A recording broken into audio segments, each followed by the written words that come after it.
วันนี้ก็ทุกถือว่าทุกๆวันเนี่ยท่านจะมาเกือบทุกวันมาเกือบทุกวัน ท่านมาเกือบทุกวันมาเป็นประธานสงฆ์มาให้กำลังใจกับพุทธศาสนิกชนทั้งหลายเนี่ยมาถือว่ามาเป็น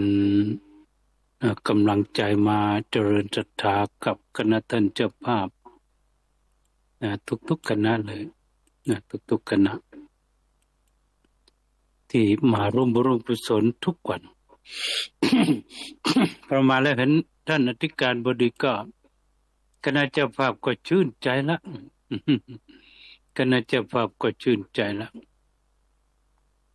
เนี่ยเพราะว่าอธิการบดีก็ถือว่าสูงสุดในมหาวิทยาลัยละ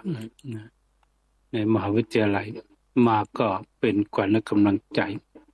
นะขนาดผู้หลักผู้ใหญ่ท่านก็มาเป็นกำลังใจอยู่ เป็นกำลังใจอยู่เพราะฉะนั้นพุทธศาสนิกชนก็ร่วมเป็นกำลังใจไปในตัวพร้อมกับพุทธศาสนิกชนทั้งหลายด้วยในวันนี้ก็ เจ้าภาพมีพระมหาชุมพลโชติปัญโยเจ้าวาดวัดนาเขื่อนพร้อมด้วยพุทธศาสนิกชนวัดนาเขื่อนเป็นเจ้าภาพถวายอาหารเจ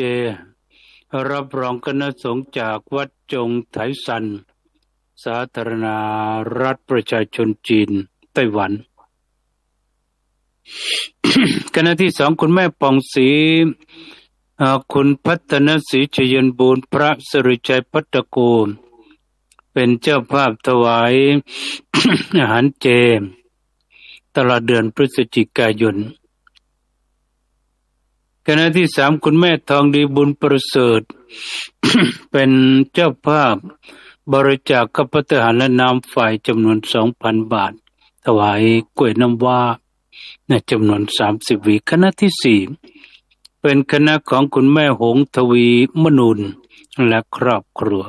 เป็นเจ้าภาพถวายภัตตาหารจำนวน500 บาทอันนี้ก็เป็นเจ้าภาพประจำวันนี้ขออนุโมทนาสาธุทุกท่านทุกคนเอาไว้ในที่นี้ก็มีความสุขก็มีความเจริญพ้นทุกข์พ้นโศกพ้นโรคพ้นภัย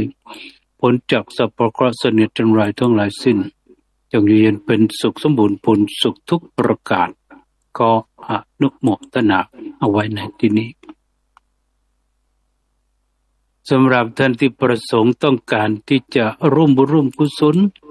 ถวายภัตตาหารแก่พระเจ้าประสงค์จันทร์ถึงอาทิตย์ ก็คือที่มหาวิทยาลัย จะมีปิดวันอาทิตย์กับวันพระ แต่ว่าการฉันภัตตาหารเช้าเพลไม่มีวันหยุดถึงจะบอกว่าเป็นวันหยุดแต่ท่านไม่หยุดฉันหรอกฉันทุกวัน ฉันทุกวันเลย ฉันทุกวันฉันทุกวันเลยไม่มีวันหยุด ไม่มีวันหยุด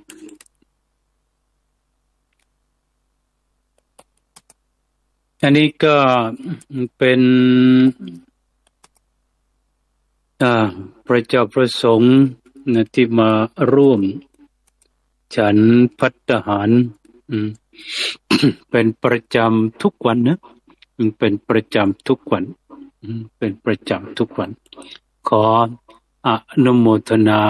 สาธุ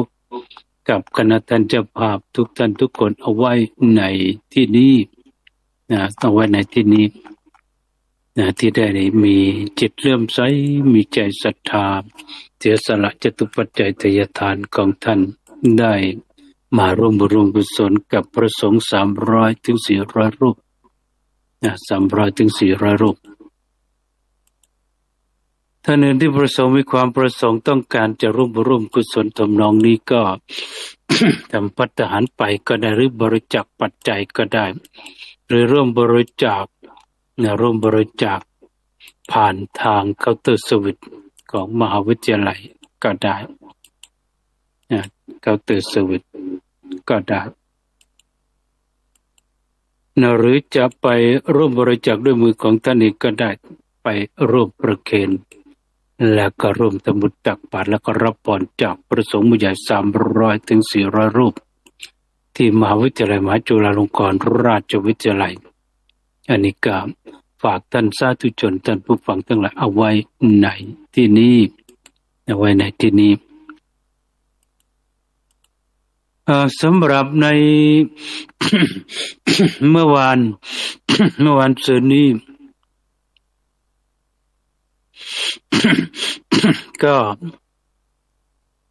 เป็นวันลอยกระทงนะวันที่27 วันที่27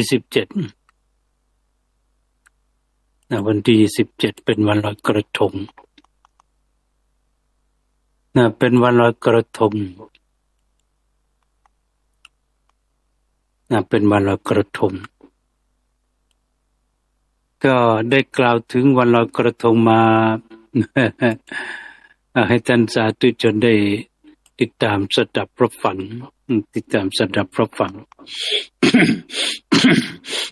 ต่อเนื่องกัน2 วันต่อเนื่องกัน2 วันต่อเนื่องกันก็ได้ทราบถึงเรื่องของควันหลงเรื่องของควันหลงเรื่องของสิ่งที่ควรทำและก็สิ่งที่ไม่ควรกระทำในเทศกาลลอยกระทงในช่วงเทศกาลลอยกระทงนักกล่าวก็เป็นการเตือนใจไปแต่ละช่วงไปแต่ละช่วงในวันก่อนนั้นได้นำ เทปการบรรยาย ได้นำเทปการสนทนาการออกอากาศทางสถานีโทรทัศน์ช่องพีทีวีรายการแปลงเมืองสร้างบ้านแปลงเมืองสร้างบ้านแปลงเมืองสร้างบ้านนำมาฝากท่านสาธุชนท่านผู้ฟังทั้งหลาย สร้างเมืองแปลงบ้าน แต่ก่อนสร้างบ้านแปลงเมืองสร้างบ้านแปลงเมืองตอนนี้สร้างเมืองแปลงบ้านเป็นชื่อกลับกันนิดหน่อยนะเป็นชื่อกลับกันนิดหน่อยเท่านั้นเองสร้างเมืองแปลงบ้านโดยอาจารย์สมพรชัยมุกสิทธิ์ซึ่งเป็นผู้ดำเนินรายการประจำรายการนี้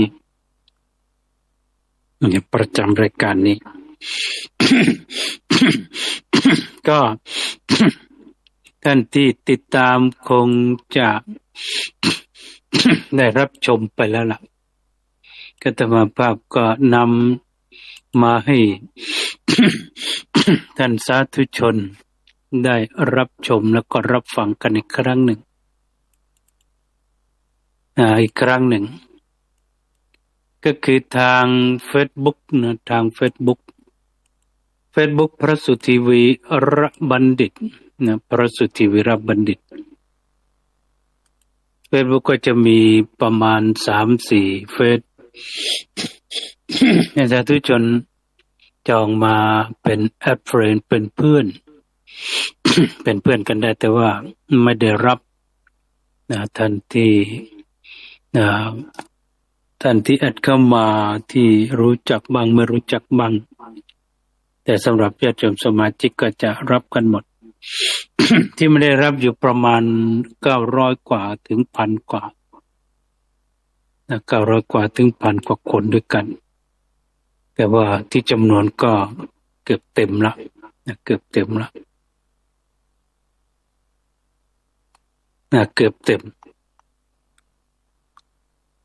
อันนี้ก็เป็น เป็นเรื่องของการร่วมแอดเป็นเพื่อนกับ ซเนี่ยกับเฟซที่จะมาภาพได้ทำเป็นเฟซบุ๊กเอาไว้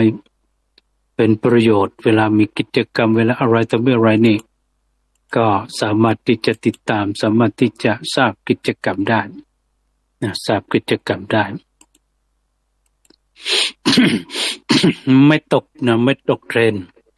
ไม่ตกเทรนไม่ตกประเด็นสามารถที่จะตามนะตามได้ถูกตามได้ทัน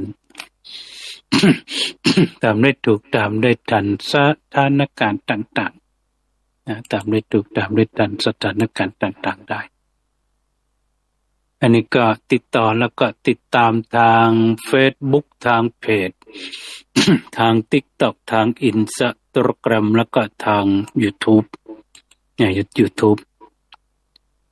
ปัจจุบันนี้มันมีเรื่องของสื่อ เรื่อง ของสื่อสารมวลชนเรื่องของสื่อสารมวลชนมันมีเยอะนะมีเยอะมีหลายช่องทางนะมีหลายช่องทางเราสามารถที่จะติดตามข้อมูลข่าวคราวต่างๆได้ทางเฟซทางกลุ่มไลน์ต่างๆได้ตามสะดวกปัจจุบันนี้มันกดไปทางไหนมันก็เป็นประโยชน์ได้หมดนะเป็นประโยชน์ได้หมดเพราะฉะนั้นท่านสาธุชนจะไปทางไหนก็ตามมันก็จะเป็นประโยชน์ตรงนี้อันนี้ก็เป็น เป็นเรื่องของการถวายภัตตาหารเดี๋ยวจะบอกเรื่องปริญญาอีกทีหนึ่งวันนี้ขอกล่าวบรรยายถึงราชสีห์8พี่น้องเรื่องในกล่าวนี้ได้กล่าวว่าสมัยหนึ่งพระผู้มีพระภาคเจ้าพระพุทธเจ้าประทับอยู่ที่กูตาคารสาลาป่ามหาวันองค์สมเด็จพระผู้มีพระภาคเจ้าพระพุทธเจ้าประทับอยู่ที่กูตาคารสาลาป่ามหาวันเมืองสาวัตถีพระองค์ทรงปรารภพระองค์ทรงปรารภ ลูกชายของช่างตัดผมหรือถ้า จะเป็นการเรียกอย่างพระบาลีเถระพระบาลีบาลีเป็นผู้ที่เก่งทางด้านพระวินัย ช่างตัดผมคือช่างกระบอกบาลีภูษามาลานี่เป็นช่างกระบอกได้บวช พร้อมกับพระเจ้าแผ่นดินราชนิกุลอีกหลายพระองค์ในจำนวนทั้งหมดนั้น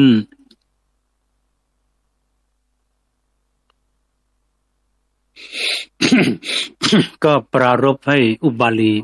ได้บวชก่อนเพื่อนพระองค์ทรงปรารภลูกชายของช่างตัดผมชาวเมืองสาวัตถีคนหนึ่งที่กลั้นใจตายเพราะความไม่สมหวังในรักอกหักผิดหวังอกหักผิดหวัง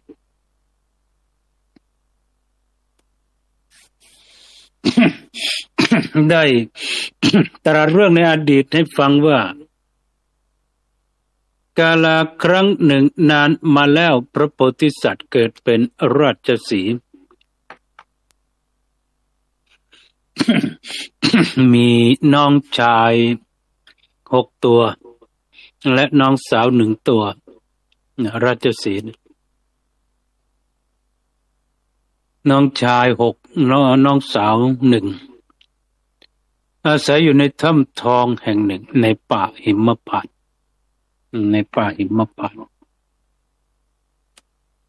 ปรบปรบในที่ไม่ไกลจากถ้ำทองนั้นในที่ไม่ไกลจากถ้ำทองนั้น ก็มีถ้ำก็มีถ้ำแก้วผลึกอยู่ถ้ำหนึ่งถ้ำแก้วผลึกถ้ำแก้วผลึก มีถ้ำแก้วเปลือกอยู่ถ้ำหนึ่งถ้ำนี้ถ้ำนี้เป็นที่อาศัยอยู่ของสุนัขจิ้งจอกตัวหนึ่งต่อมาเมื่อพ่อแม่ของราชสีห์ได้ตายลงราชสีห์ผู้เป็นผู้ที่เป็นพี่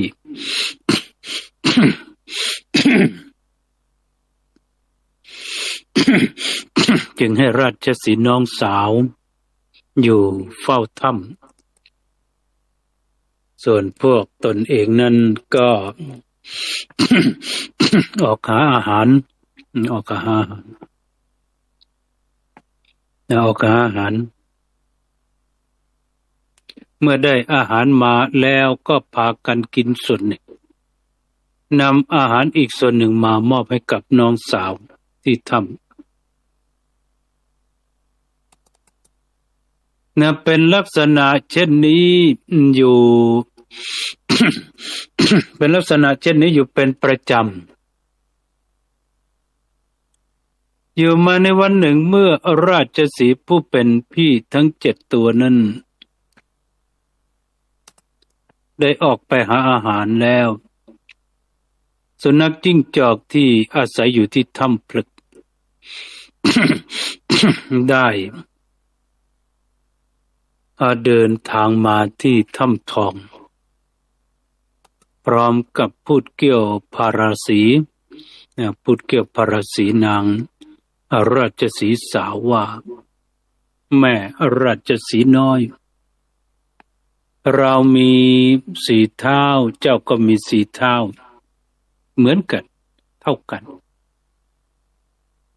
เจ้าจงมาเป็นภรรยาของเราเสียเถิดเจ้าจงมาเป็นภรรยาของเราเสียเถิด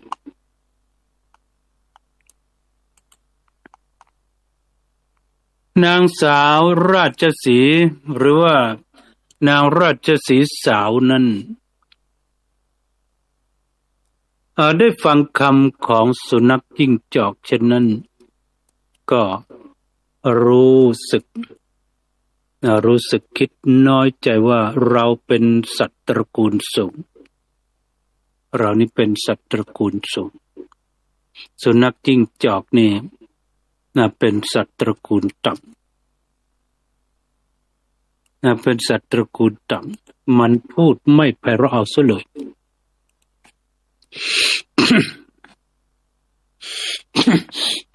เราจะมีชีวิตอยู่ไปทำไม จะกลั้นใจตายดีกว่านึกขึ้น แต่ก็นึกขึ้นได้ว่าเรารอให้พวกพี่กลับมาก่อนดีกว่าเล่าให้พวกเขาฟังแล้วก็ค่อยตายดีกว่าค่อยตายเราให้ฟังแล้วค่อยตายจึงไม่พูดตอบอะไรเลย ไม่พูดตอบอะไรเลยเงียบอยู่เฉยเมื่อ ไม่ได้รับคำตอบสุนัขจิ้งจอกก็เดินกลับถ้ำของตัวเองไปราชสีห์หนุ่มทั้ง6 ตัวนั้น กลับมาถึงถ้ำก่อนเมื่อได้รับฟังคำบอกเล่าจากน้องสาวก็โกรธมากถามถึงที่อยู่ของสุนัขจิ้งจอกนางราชสีห์สาวเพราะไม่เคย ไม่เคยเดินทางออกจากถ้ำสักครั้ง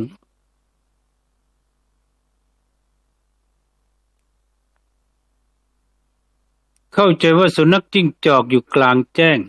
จึงได้บอกไปว่ามันอยู่กลางแจ้งที่เชิงเขาละพี่ราชสีห์เหล่านั้นด้วยอารมณ์โกรธจึงวิ่งไปหาสุนัขจิ้งจอกด้วยความเร็ว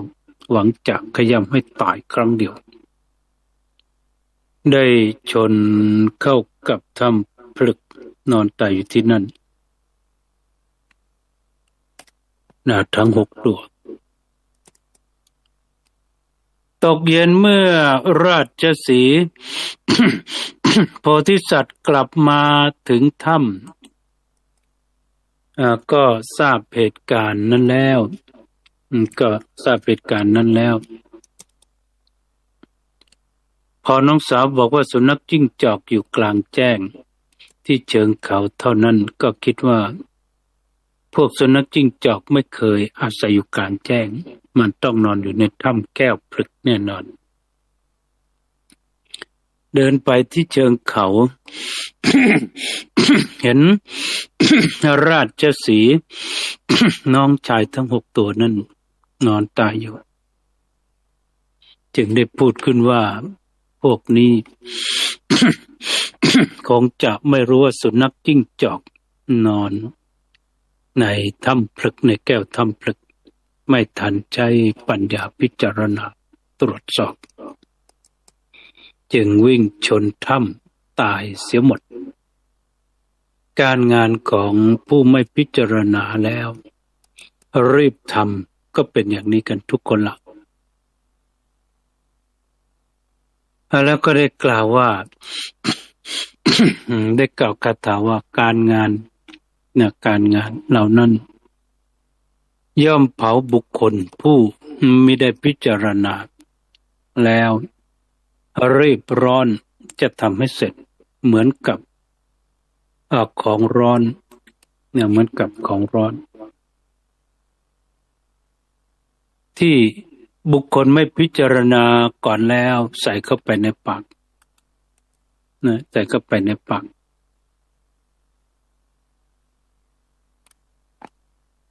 แต่เมื่อกล่าวจบก็ขึ้นไปที่ปากถ้ำนั่นแล้วก็ไปที่ปากถ้ำแก้วพลึกไปที่ปากถ้ำแก้วพลึกทำการคำรามเสียงดังขึ้น3 ครั้งทำให้สุนัขจิ้งจอกที่นอนอยู่หวาดผวาหวาดกลัวอยู่ในถ้ำนั้นหัวใจวายตายเองแล้วกลับลงมาฝังพวกน้องชายไว้ที่แห่งหนึ่งกลับไปถ้ำเล่าเรื่องราวให้น้องสาวได้ฟังแล้วพูดปลอบใจน้องสาวให้หายความน้อยใจได้อาศัยที่อยู่นั่นจนตราบชีวิต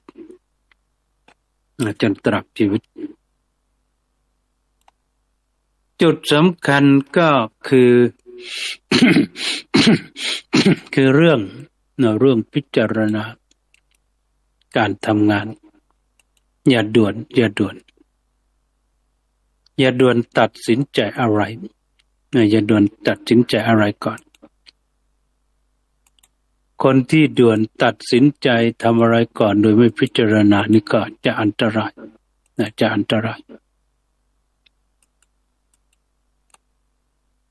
จะต้องค่อยๆ ค่อยๆพิจารณาเหมือนกับ พระโพธิสัตว์พระโพธิสัตว์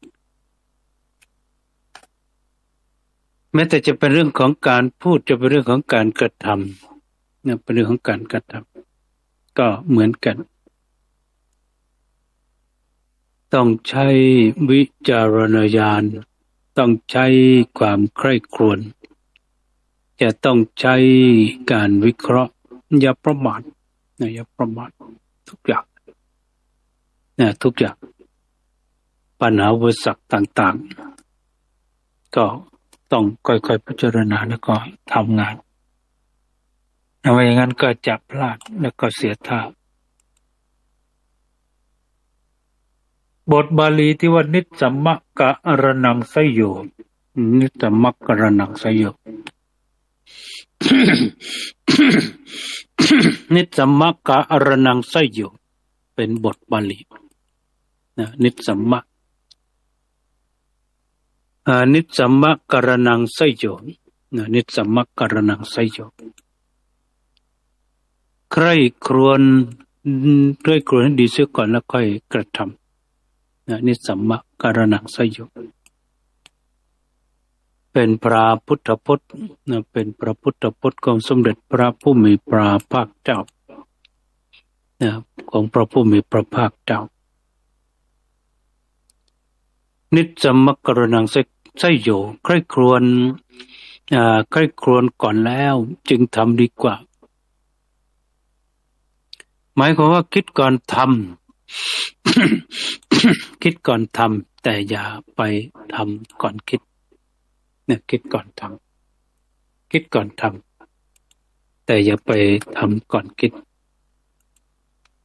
คิดก่อนทำแต่อย่าไปทำก่อนคิด เนี่ยคิดก่อนคิดให้ดีก่อนเนี่ยคิดให้ดีก่อนแล้วค่อยกระทำนะเพราะว่าหลายคน บุมบามที่จะลงมือเนี่ยบุมบามที่จะลงมือกระทำขาดความยังคิดขาดความยังคิดค่อยควรก่อนอย่าย่อมมีโอกาสที่จะผิดพลาดความผิดพลาดก็จะเกิดขึ้นได้น้อย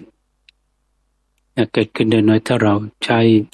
ปัญญาพิจารณาด้วยความรอบคอบเนี่ยค่อยลงมือกระทำทีหลังอย่าไปลงมือกระทำเสร็จแล้วเกิดความพลาดขึ้นมาเกิดความผิดพลาดเกิดความประมาทเกิดความประมาทอันนี้ที่คนทำแล้วเกิดความผิดพลาดก็เพราะตรงนี้แหละไม่มีนิสสัมมกรณังไสโยไม่มีสันมิตรสัมมกรณังไสโยไม่ใคร่ครวญให้ดีบูมบามที่จะทำเหมือนกับราชสีห์ทั้ง6 ตัว เหมือนกับราชสีห์ทั้ง6 ตัวอันตรายอันตรายแต่ถ้าเราพิจารณาแล้วโอกาสที่จะผิดพลาดโอกาสที่จะเกิดความประมาทโอกาสที่จะเสียชื่อเสียงเสียการเสียงานเสียชีวิตเสียเวลาเสียงบประมาณหรือเสียศีลธรรมก็จะน้อยหรือไม่มีจะเห็นว่าการ การกระทำ ที่ขาดความใคร่ครวญนั้นจะสร้างผลเสียให้กับเราจะสร้างผลเสียกับเรา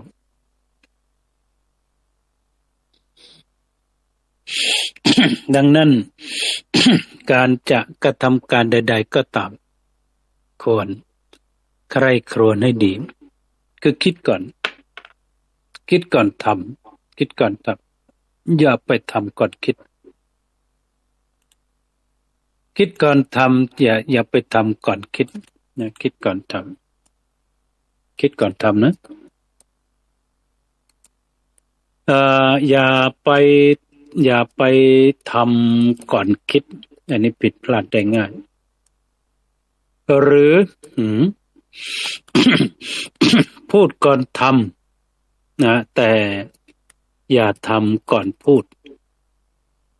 ก่อนที่จะพูดเนี่ยเราเป็นนายของคำพูดเป็นนายของคำพูดเมื่อพูดไปแล้วคำพูดจะเป็นนายของเราแก้ยากแก้ยากคิดก่อนทำแต่อย่าทำก่อนคิดก่อนพูดแต่อย่าพูดก่อนคิด คือถ้าเรามีการคิดก่อนพิจารณาก่อนโอกาสที่จะพลาดมันก็น้อยหมายความว่าใช้ใคร่ครวญด้วยปัญญาให้แน่ชัดให้แน่นอนว่าสิ่งที่เรากำลังจะกระทำอยู่นั้นหรือ จะดีหรือไม่ดีสร้างประโยชน์หรือไม่มีประโยชน์วิธีการที่จะกระทำนำความสำเร็จมาให้ได้หรือไม่ได้หรือไม่เมื่อพิจารณาดีแล้วเห็นว่าเป็นการดีแน่นอนแน่นอนชัดเจนสร้างประโยชน์ได้อย่างแน่นอน ได้สร้างประโยชน์ได้อย่างมหาศาลไม่สร้างความเดือดร้อนไม่สร้างความเดือดร้อนให้กับตนเองและสังคม เป็นแน่ พิจารณาได้ดังนี้แล้วจึงค่อยกระทำจึงค่อยกระทำจึงค่อยกระทำในอีกบทพุทธศาสนสุภาษิตสุภาษิตพุทธศาสนสุภาษิตอีกบทหนึ่งว่า มัตตัญยุตามัตตัญยุตาสัทธาสาธุมัตตัญยุตาสัทธาสาธุสัทธาสาธุ มัตตัญยุตาสัทธาสาธุตรงนี้นี่เป็นก็เตือนใจได้เป็นอย่างดีเป็นอย่างดีมัตตัญยุตาสัทธาสาธุมัตตัญยุตาสัทธาสาธุมัตตัญยุตาสัทธาสาธุ อันนี้สอนละสอนละ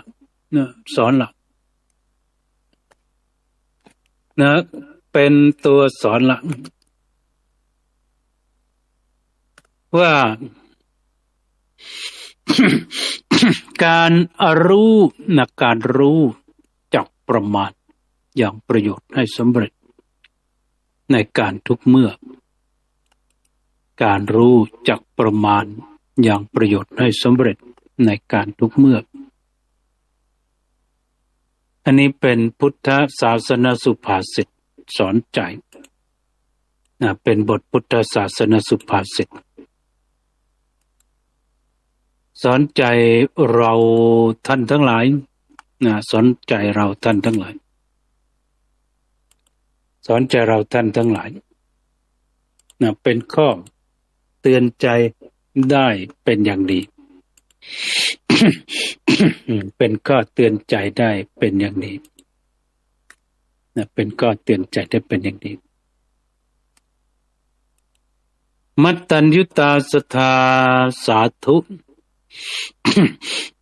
การรู้จักประมาณการรู้จักประมาณการรู้จักประมาณคือการรู้จักความพอดี ทำอะไรให้พอดีไม่ให้มากหรือไม่ให้น้อยจนเกินไปเช่นรู้จักประมาณในการใช้จ่ายทรัพย์รู้จักประมาณในการทำงานรู้จักประมาณในการพูดจาปราศัยรู้จักประมาณในการพูดจาปราศัยจ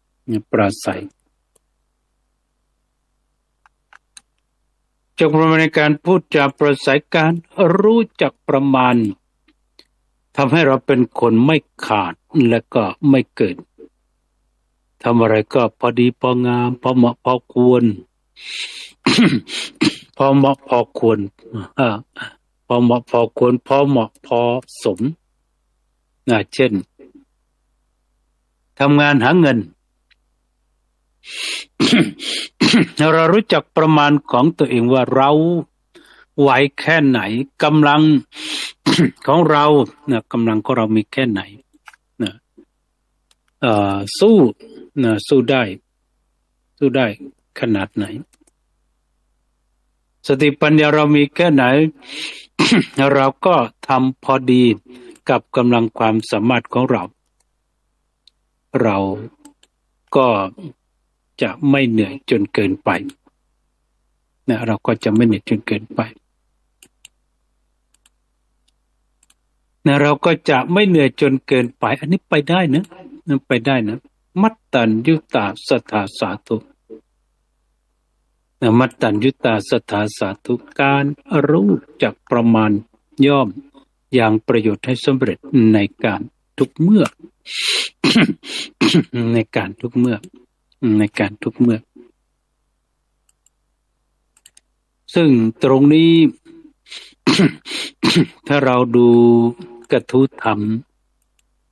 โภชเนมัตตัญยุตาโภชเนมัตตัญยุตาหรือมัตตัญยุตาสัทธาสาธุ อันนี้อยู่ในกลุ่ม กลุ่มเดียวกันละเนี่ยกลุ่มเดียวกันโภชเนมัตตัญญุตาแต่ที่กล่าวนี้ก็คือมัตตัญญุตาสทธาสาธุมัตตัญญุตาสทธาสาธุแกรู้จักประมาณย่อมยังประโยชน์ให้สำเร็จในการทุกเมื่อ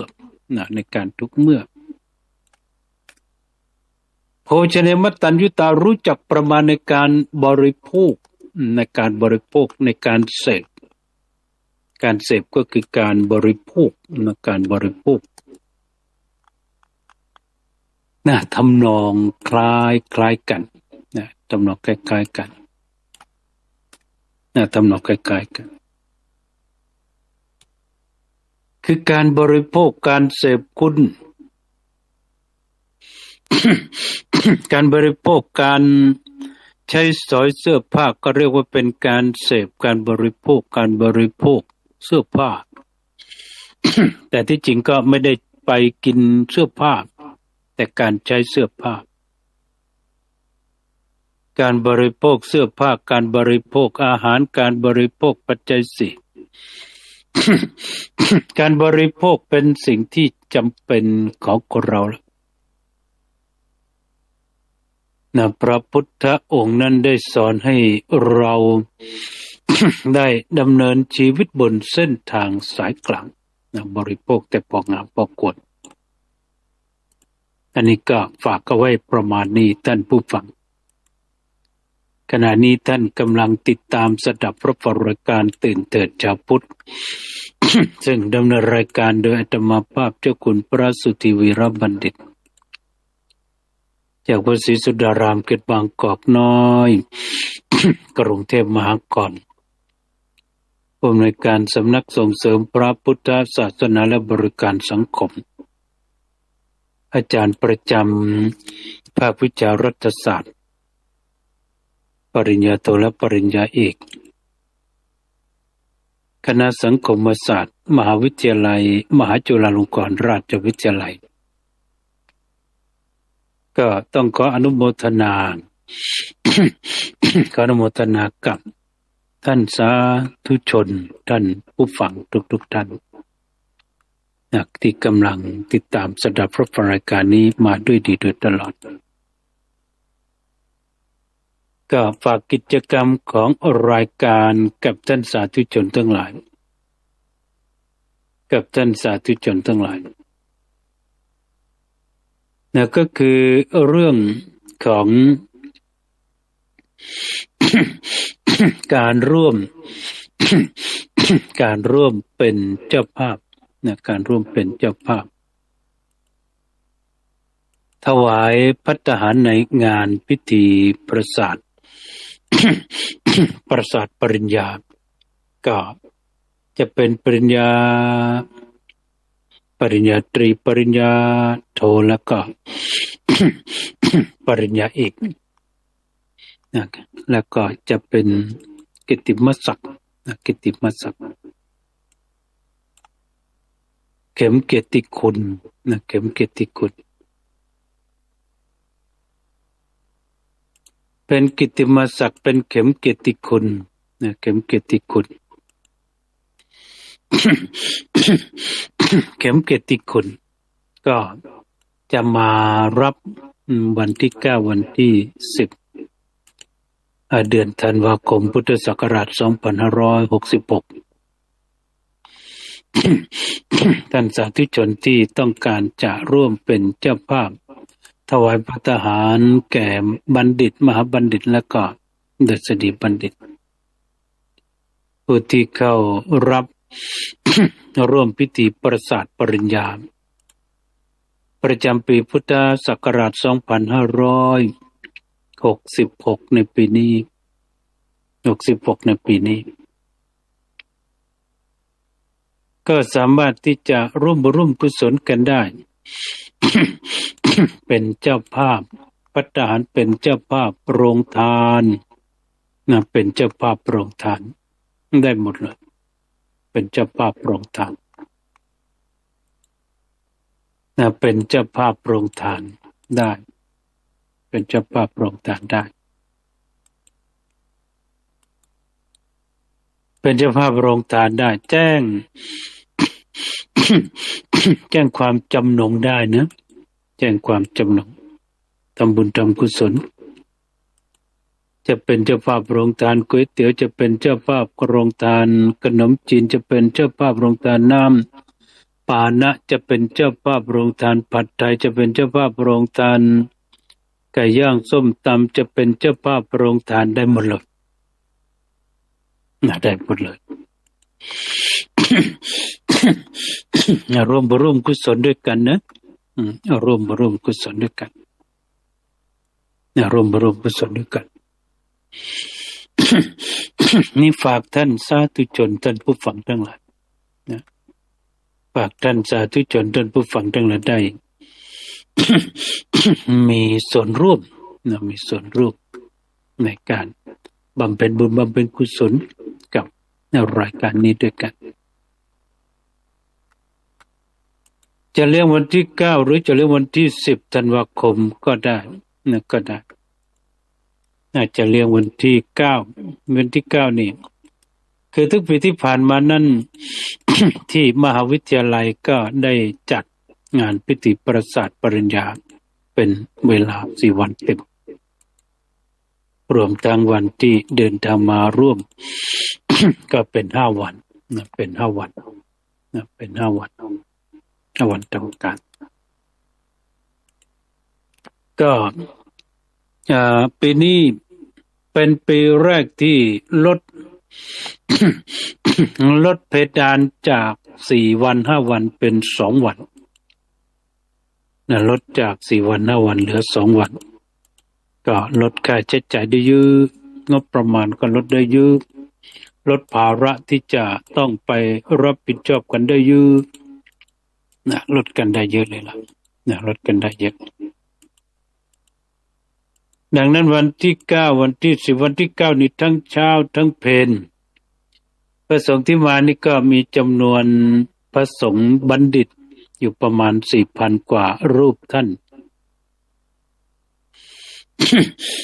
เนี่ยจบ 4,000 กว่า จบ 4,000 กว่ารูปท่านลงทะเบียนนี่ 3,000 กว่าเกือบ 4,000 ที่ลงทะเบียนมาเพื่อรับหรือผู้ ที่ลงทะเบียนเพื่อร่วมประกอบพิธีประสาทปริญญาในการครั้งนี้ในการครั้งนี้ในการครั้งนี้ในการครั้งนี้ก็ท่านสาธุชนที่ต้องการจะร่วมเป็นเจ้าภาพวัน วันที่9วันเดียวก็ได้วันที่9วันเดียวก็ได้หรือจะเป็นเจ้าภาพวันที่10ด้วยก็ได้ก็ได้ก็ได้เบอร์โทรศัพท์0 8 3 9 7 1 5 9 5 0 8 3 9 7 1 5 9 5 ท่านโทรมาแสดงเจตจำนงด้วยกันว่าจะเป็นเจ้าภาพวันที่9วันที่10ได้เลยวันที่9วันที่10ได้เลยหรือจะเป็นเจ้าภาพในบางส่วนในบางส่วนก็ได้จะเป็นเจ้าภาพในบางส่วนก็ได้น่าจะเป็นเจ้าภาพในบางส่วนเลยก็ได้อันนี้ก็ต้องขออนุโมทนากับคณะท่านเจ้าภาพกับท่านสาธุชนที่ประสงค์ต้องการจะร่วมกุศลด้วยกันในการร่วมพิธีประสาทปริญญาของมหาวิทยาลัย มหาจุฬาลงกรณราชวิทยาลัยส่วนอีก2เรื่อง ก็คือเรื่องถวายภัตตาหารในวันปกติแก่พระสงฆ์ที่อาคารหอฉันชั้น2 ทุกวันเช้าเป็นจันทร์ถึงอาทิตย์วันละประมาณ300 ถึง 400 รูป300 ถึง 400 รูปก็ท่านที่จะเลี้ยงเพล ก็ตามอัธยาศัยจะ